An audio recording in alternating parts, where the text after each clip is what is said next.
Sam Kerr's racially aggravated harassment trial continues in the UK, where after a night out with her girlfriend in London, she vomited in a cab, got into a dispute with the taxi driver over the fare, attempted to escape by kicking out the back window, and then hurled racial abuse at the arresting police officers.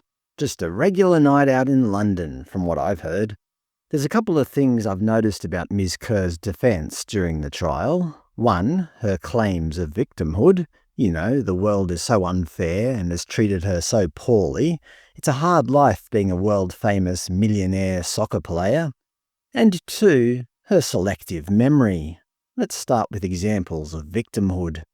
When asked by her lawyer, Grace Forbes, about what she was trying to express when she abused the arresting police officers, she said, "I expressed myself poorly in that video. The point I was trying to get across was I felt like they were treating me differently and not believing me, and treating me as a person who had done something wrong, because they were in a position of power, and I believed they were treating me differently because of the colour of my skin." When asked about why she said the police officer had white privilege, she replied, "It was clear he had no idea about the privilege he had in that moment or in life. He's never experienced that or had to think about what could happen to you as a female." Ms Kerr also spoke about having a troubled childhood due to the colour of her skin. She told the court, "At school I had experienced being in situations where teachers had instigated that I was the troublemaker or the starter of trouble when clearly we were in a large setting of people.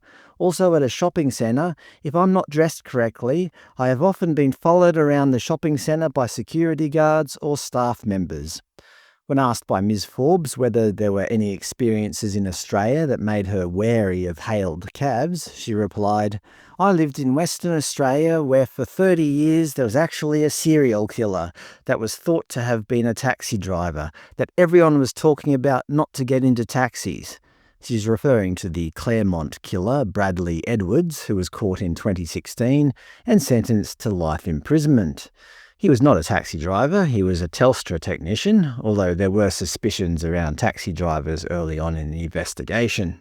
When giving evidence about the taxi ride in London, Ms Kerr said she had vomited out the window of the taxi when the driver instantly started screaming after putting the window up, and it became very dangerous and very erratic. "I hate speed at the best of times, so I was terrified for my life.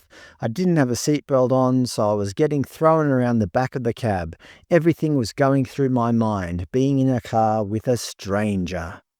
After being detained, she said she felt powerless while in the police station and that they had the power to decide whether she went home tonight. Other claims of victimhood include, "Put your shoes in a female's shoes. We were trapped for 20 minutes in this guy's car.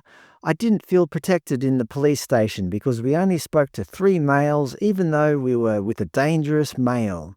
Look at what happened last time when a woman accepted a police officer's help in Clapham and got raped and killed," referring to the kidnapping and murder of Sarah Everard in 2021 by an off-duty London police officer.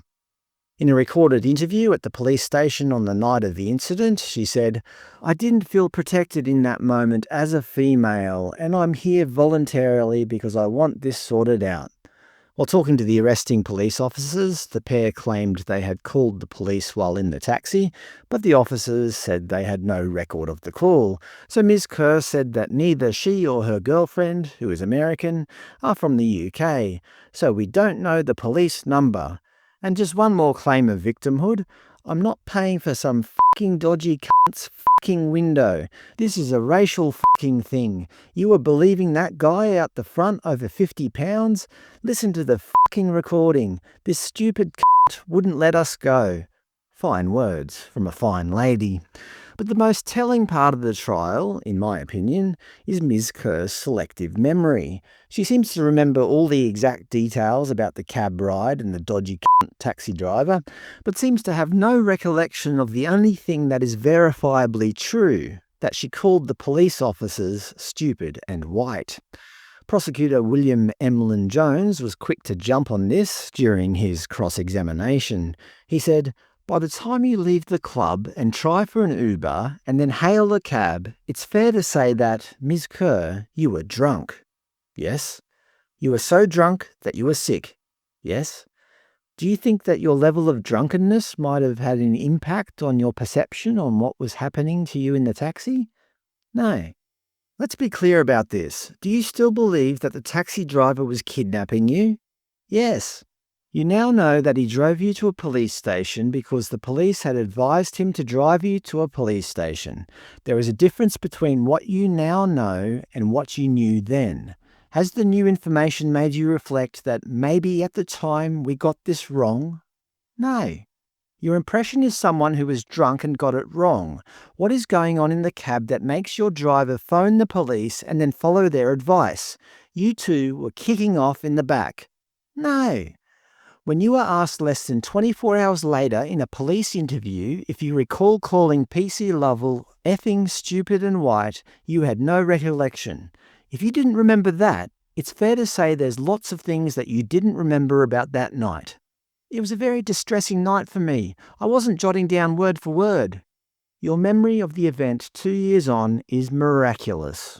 And that's the latest development in the proceedings. The trial continues tomorrow, where I'm sure Ms Kerr will try to convince the court that she's just an innocent victim of a white-dominated patriarchy.